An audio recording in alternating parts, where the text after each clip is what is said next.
Chris.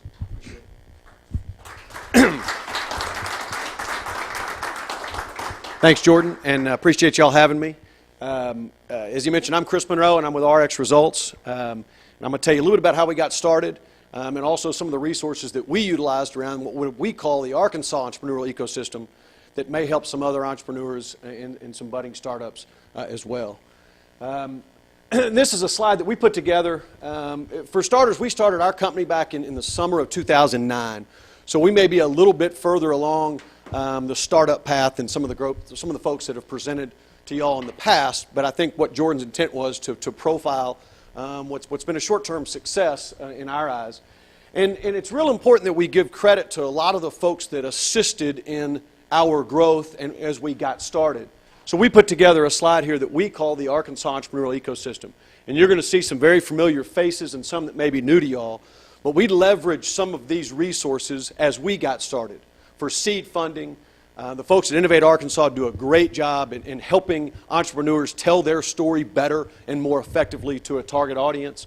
We utilize the folks over at CFO Network, Arkansas Venture Forum, Clark Bova, AEDC, Brad Henry over at ADFA, Arkansas Research Alliance, Fund for Arkansas Future was one of our original angel investors.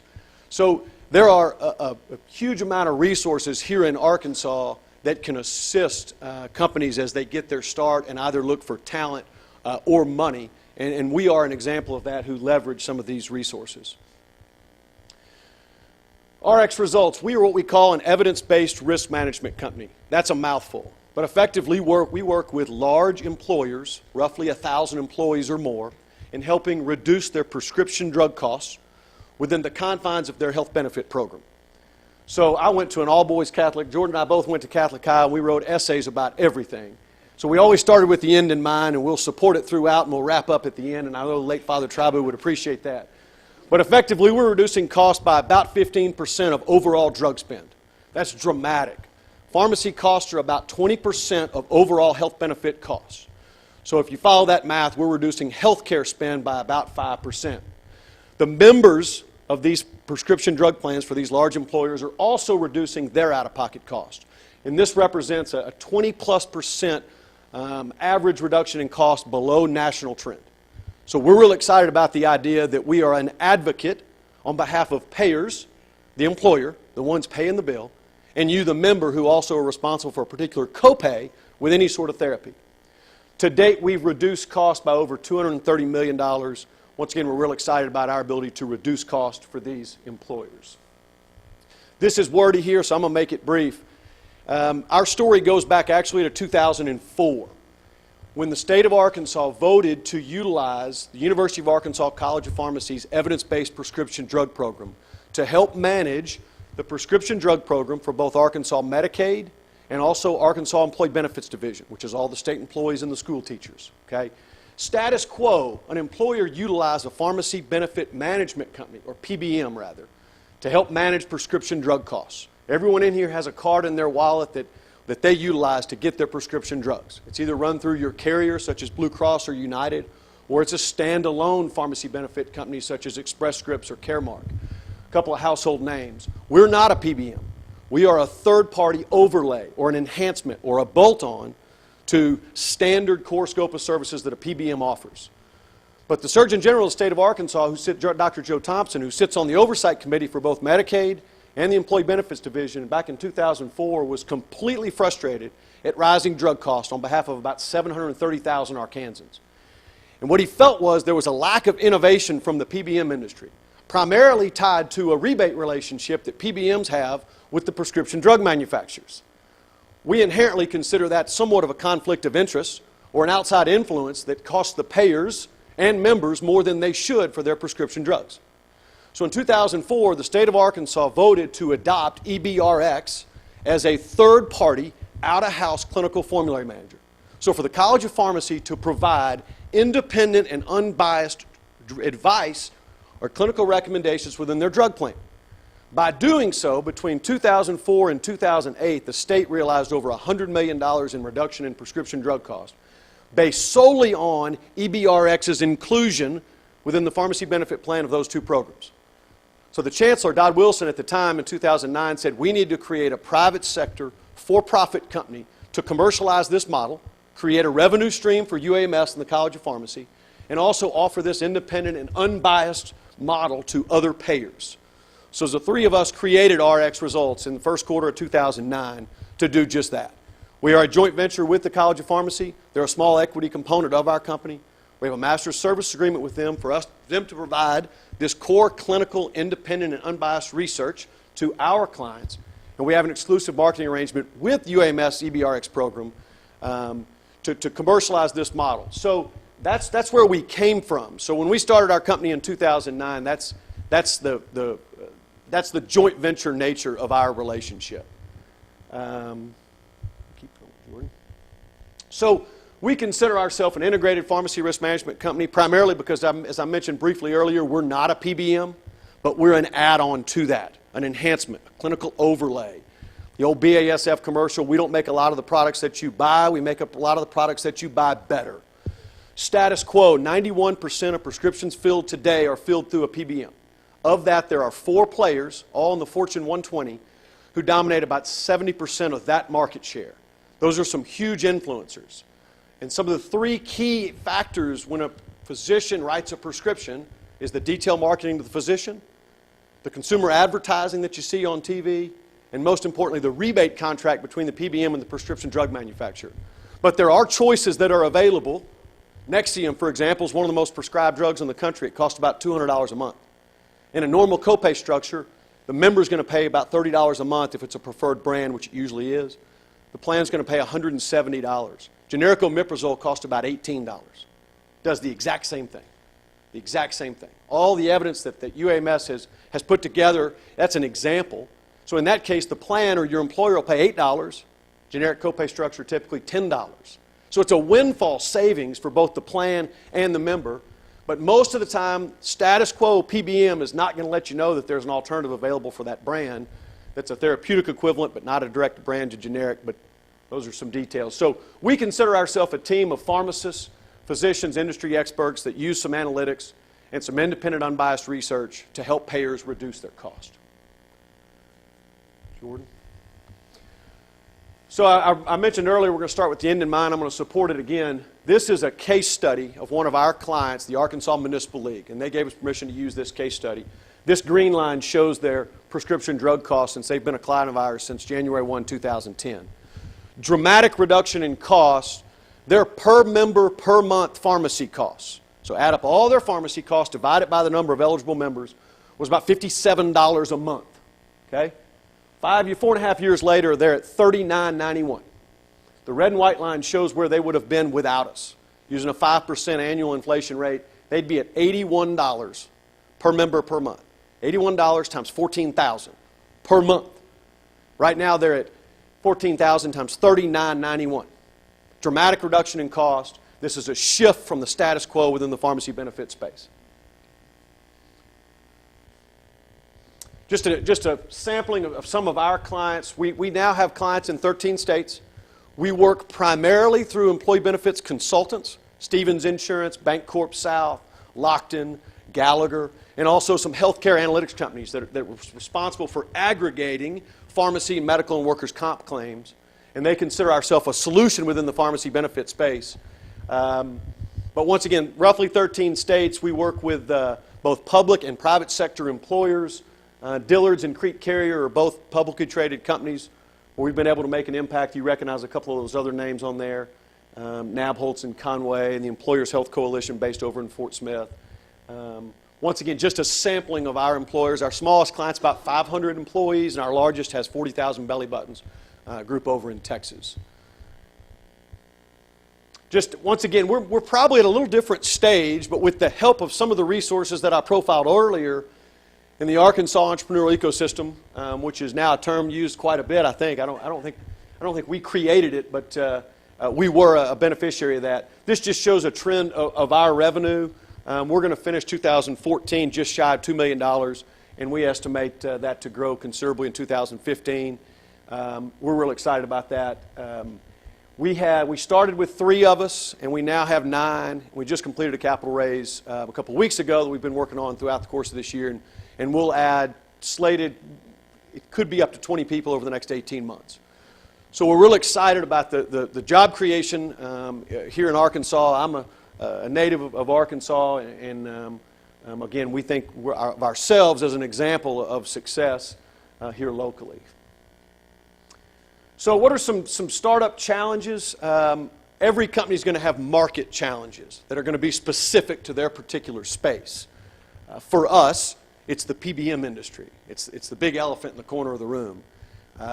Those are huge influences, but we feel as if one by one, one employer at a time, if we're able to reduce costs for both the plan, really the one paying the bill, and you as your copay, if we can reduce both those costs, we can make a difference. We always like to say, I didn't ride in on a white horse wearing a white hat, but we truly do feel as if we're an advocate on behalf of payers in the prescription drug industry. And the PBM industry is almost as complicated as airline seats. And what we try to do is provide some clarity on behalf of our payer clients. In our particular space, the healthcare market is very fluid. You have the Affordable Care Act, you have PPACA, there's a lot of moving parts in today's healthcare market. And once again, we're trying to provide some clarity on behalf of our payer clients. And we're a challenge to status quo. This is not something necessarily new to me. I've started 2 other companies, both of which I've sold in a couple different industries, the aftermarket commercial airplane parts and litigation copy services. I won't bore you with those, but both of them were a challenge to the way we've always done it. Everybody's been in meetings, and someone's response to a suggestion or a thought or a methodology is that's just not how we've done it. I mean, in its simplest term, I hear that at the baseball park that I'm affiliated with. How we've always done it, to me, isn't a very good answer for anything. I don't ever tell my kids because I said so. That's not a valid reason. So challenging status quo, I think, is a challenge for any startup. We think we're meeting that challenge on behalf of our clients. I'm going to call them legacy challenges. It's 2 things. It's money and people. Everybody has great ideas. Everybody has great ideas, but unless you have people, human resources, if you will, to go out and capitalize or execute on a particular idea, the idea or the methodology or the thought is meaningless. And it takes all types. It's not a very good baseball team with 9 shortstops. Anybody who coached baseball realizes that ain't no good. So it does take all kinds. My partner's a pharmacist and a visionary, and my other partner runs operations. So the 3 of us are a 3-legged stool that work very well with one another. They don't want anything to do with sales. I don't want anything to do with payroll. So it works out pretty well. So always something to consider when you're putting your team together. But money and people is the most important thing. We've been very fortunate, once again, going back to the Arkansas entrepreneurial ecosystem that got us started. Fund for Arkansas Future was one of the first. We are very blessed and fortunate that 2 weeks ago this Friday we closed on a $4 million capital raise. About 2/3 of that was local private equity dollars. The rest of it was out of state. And that's really going to give us the resources to grow and expand not only our infrastructure but also our product development. And I won't be the only mouthpiece for RxResults, as I'm planning to hire a couple other salespeople as well. So we're excited about that. But there is money available if there is a good model and a good management team in place. And then opportunity, as I've mentioned several different times. There are so many resources available here in Arkansas. So anyway, that's our story. I spoke very quickly just out of respect to time. So I'll take a breath. Yeah, we thank you for that. Thank you. Give it up for Chris.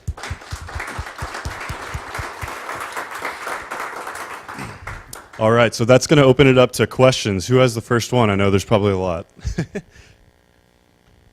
Thank you, sir. Great presentation. Just so I understand the business model, you're taking all the employees and you're understanding their risk factors, like their demographics, their past history maybe, and then you're equalizing that over the... tell me exactly your business model. Not really. So let me back up and explain. Once again, I was talking quickly earlier, and I was really speaking at a 40,000 foot level. So there are therapeutic categories in the prescription drug industry. Currently, there's roughly 50 therapeutic categories. And in each of those choices, in each of those categories, rather, there are choices. We're going to pick on the PPIs, for an example, the proton pump inhibitors, the anti-ulcer drugs, Nexium, Acifex, Prilosec, Dexilant. About 9 choices currently within that class. The College of Pharmacy, UAMS, through their independent, unbiased research and their collaborative research has determined, and this is not rocket science, those are all the same. Anybody here taking Nexium, it's no different than generic omeprazole. I'm no pharmacist, you're going to have to trust me on that. But the purple pill is the most prescribed drug in the country. One strength just went over the counter, but for those of you who are really stuck on brands, I bet you're still taking it, and it's over the counter now. So you see where I'm going. But so there's a huge discrepancy in cost against what the college has deemed clinically indifferent drugs. They do the same thing. But as I framed up earlier, the $200 Nexium and the $18 omeprazole, there's no reason why any employer, we think, should be paying $200 for their Nexium. Embedded within that $200 is a huge rebate going back to the PBM to ensure that stays in a preferred brand category. So everybody in here continues to take their Nexium, and they don't want y'all to know that there is a clinically equivalent therapeutic alternative. Because if you go to the pharmacy counter and say, is there a generic for this Nexium? No, ma'am, there's not. Because until recently, there's not. But you would never know to ask, was there a clinically equivalent therapeutic alternative? You just wouldn't. So that's really where we're making a difference. So currently we have strategies in 18 therapeutic categories using that reference pricing model. So it's based on the drug, not on any predictive analytics of the Correct. employee base. We're deploying that strategy across an employer population basis. We call it reference-based pricing. And I'm going to go back to a silly youth sports analogy. You can go get Nike football cleats for $75 all day. But my son wants the one with his number on the back and all this other business, and they're $150. That's cool. I'm contributing $75 towards said cleats. If you want the fancy one, you got to pitch in the rest. That's the defined contribution methodology we are telling an employer.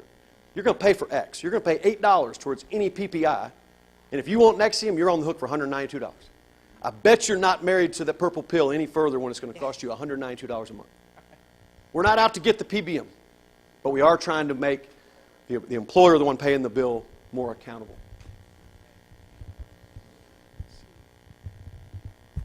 Lynn, folks, my uncle's Gourmet Barbecue Sauce.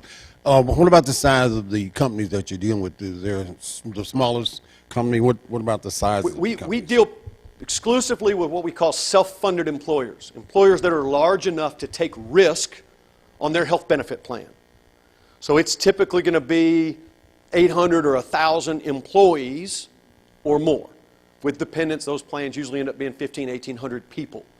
Smaller plans with 6 or 8 or 50 or 100 are typically fully funded.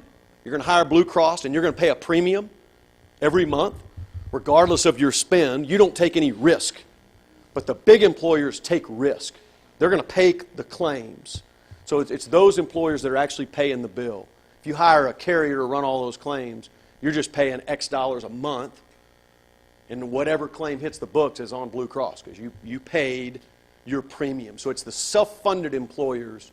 Our average employer size is about 3,500 lives. Two questions, actually. Scott Stewart, Global View Capital Management. Are the PBMs out to get you? Not yet. Okay. Because they don't like us. Because here, you ask a great question, and that's the frontline question when an employer says, that's great, I want 15% savings. I got a $3 million drug spend, I'm going to save $450,000. Let me call my PBM because we actually build our rules within the adjudication system or the processing system of the PBM on behalf of that employer population. So it does require their cooperation. They don't want to play with us. They do not, because we're going to cost them money. Most employers and their consultants will say, hold tight. I'm going to paraphrase here, but you're not going to cooperate with them. Well, the old Bill Cosby rule comes into play. Son, I brought you into this world. I can take you out and bring another one in just like you. So they'll find another PBM that has openly agreed to cooperate with us in a transparent manner. Transparent's overly used in a lot of industries, but that's what we're trying to do. So when a PBM won't cooperate and collaborate with them, the consultant, Stevens Insurance, for example, or Bancorp South, or Regions, will say, fine, we'll find another player. And there are PBMs that will cooperate with us. So they're not out to get us yet. We've had some candid conversations with CEOs of 2 different publicly traded PBMs, one didn't end very well, and one of whom is pretty excited to work with us because they actually feel like we could be a silver bullet for them to compete with the big 3. So, Second question then. We've all probably heard stories about generic drugs that aren't therapeutically equivalent, but the College of Pharmacy enables you to avoid that kind of misstep. Is that correct? That's correct. And when Arkansas Medicaid vetted this program back in 2004, you can imagine the oversight required to do so. That's right. Yes, sir. Doug Collins, Collins Consulting. Chris, great presentation. Thank you. And we realized a lot of savings back when, in the early 90s, when there was reform in workers' comp. It was amazing how much profit went to the bottom line because of the tort reform with workers' comp. So I totally understand what a financial officer or CEO sees in your product. What I'm having a hard time understanding is this $4 million capital infusion. I mean, you're a bunch of guys that are out there selling a product that is a no-brainer for a self-funded program. So help me understand what this capital, it seems like organic growth would be pretty easy for you guys. There ought to be a good profit margin in this whole thing. So help me understand this $4 million capital infusion to your 9-member team. Great question. I'll answer it in 2 parts, and I'll make it brief, Jordan. First of all, the 2 obstacles to market for us is the influence of the PBMs themselves. So we've done, on a complementary basis, we'll do a retrospective analysis of an employer's pharmacy claims to produce a document that shows the potential impact that we could have on that particular plan. At that point, these employers, like you said, no-brainer. And I've walked out of more meetings. I walked out of one yesterday in Columbus, Georgia, and said, this is a no-brainer. Well, I know how that's going to work. Because Express Scripts, their PBM, who's recent Fortune 500, the 22nd largest company in the country. And I bet you nobody here has heard of them. When Express Scripts and Medco merged, they merged for $29 billion. You look at the Fortune 100, they're all household names. Express Scripts, ESI, St. Louis, Missouri. They're the PBM. So when the employer, the city of Columbus, the consolidated city of Columbus, Georgia, goes to Express Scripts and said, we're going to work with these go-getters down in Little Rock, these 9 characters from Arkansas in this College of Pharmacy, and they're going to say, no, you're not.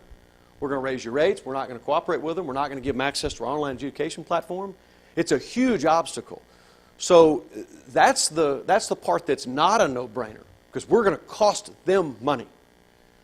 So now we have several PBMs that when a company goes out for RFP for PBM services that are now embedding us within their model. Or the consultant said this is the right thing to do.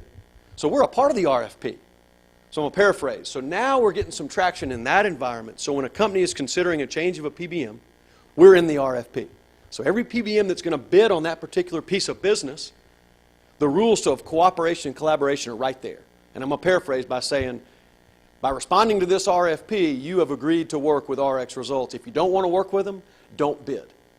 So now all of a sudden we're getting some traction in that community, and we have some tangible traction there where we really don't care what the PBM thinks. So it hadn't been a no-brainer. First of all, in the first couple of years, it was only early adopters who took kind of a cowboy mentality and said, hold on, the PBM's doing what? I want these savings. So the relationship with the PBM is very, very unique. The $4 million capital raise specifically is going to be for the development of 2 products, one of which is a specialty pharmacy, which is all the high-dollar injectables. There's no strategy for that. There's over 400 drugs in the specialty pipeline, and they range from $500 a month to about $30,000 a month. These are staggering figures, and no one has a response for the protocol delivery of specialty. And the College of Pharmacy is developing one. We're co-developing that with our team of pharmacists. We have 2 pharmacists on staff. So that specialty product that no one has an answer for is part of that. Secondly, because of some of the strategic relationships that we have developed and we're deploying throughout the course of 2015, we're going to require a very robust information technology team, of which we have 2 people now. We've built our own proprietary analytics software platform, but it's got to grow. We have an account management team that's an army of 1, and we're now adding clients. And to implement these clients and to manage them and to service them, I'm on the front end. Once we sign a contract, I'm going to the next one. So when someone calls and says, I got an issue, so everybody has a specific role. And so building out that team and infrastructure is going to give us, we can go to an AT&T, or we can go to some of these really large employers and have the bandwidth to be able to support them. So we're really prepping for growth, product development, growth, and then we're going to have a couple extra salespeople on the ground to fuel that growth. So that's that expansion internally first, is key when we go out and continue to pursue some of those larger strategic partners. You bet. Hi, Chris. My name is Mike McGowan. As a risk mitigation company, is your revenue based then on the percentage of savings? Great question. It's not a percentage of savings. We base it on a flat admin fee relative on a per claim basis. So if you're running 100,000 claims per year, our fee is anywhere from $1.50 to $2 per claim, but our ROI is anywhere from 5 to 1 to 10 to 1. So we're going to charge you $2 a claim. We're going to save you $8, $9, $10 a claim, and we'll guarantee our fee 2 to 1. So the worst you can do is double your money relative to our admin fee. But it's not a percentage of savings. That really gets into some of the age-old PBM games. Who takes credit for what? And we like to be very transparent with our fees. Secondly, our only revenue stream is our employer payer clients that are receiving the benefit of our services. We don't have a revenue stream from the PBM, any prescription drug manufacturer. That is it. That maintains our independence. All right. Well, that was all the time we had for questions. But thank you guys for the great quality questions.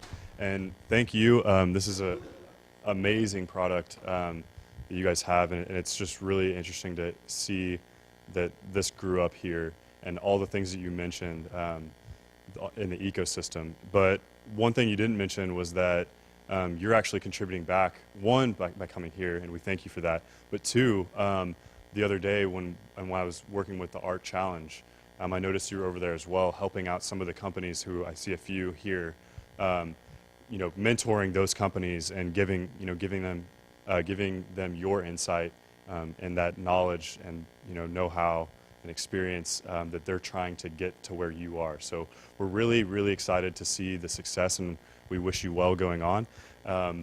One thing we do to end every single 1 million cups is we ask you, what can we do as a community to help support you? You guys are kicking ass, so there may not be a whole lot, but what is the one thing that us as a Little Rock entrepreneurial community can do to help support you with RxResults? Well, now he's asking a selfish question. Yeah, by all means. Access I'd sum it up by one word: access. When we go to a Murphy Oil Corp, you see all the names on this wall out here, out front. When we go to a Murphy Oil Corporation, or we go to Windstream, and we're an Arkansas company that's putting dollars back into UAMS and reducing cost as you, the employer. To us, you would think it would be a natural that I'm not picking on Murphy Oil or Windstream, but as a couple of examples, why they wouldn't want to take advantage of something that's creating Arkansas jobs, that's reducing costs for themselves as the payer, their employees, and also creating a revenue stream for UAMS. And everybody knows how important UAMS is to the entire ecosystem in Central Arkansas and beyond. And so access to some of those folks, Jerry Adams, for example, Arkansas Research Alliance, has done a fantastic job of providing entrees for us into Tyson Foods, for example, and Axiom. So getting access to those type of employers is huge, because our largest clients, really to date, are not Arkansas companies. So to think that we're saving money for employers outside of the state of Arkansas is a little bit counterintuitive. You would think that we would start here and expand, but the majority of our revenue actually comes from outside the state. So access would be the most important thing. Going forward. Nicholas, make sure you tweet that one out. All right, well, thank you, Chris. We appreciate it.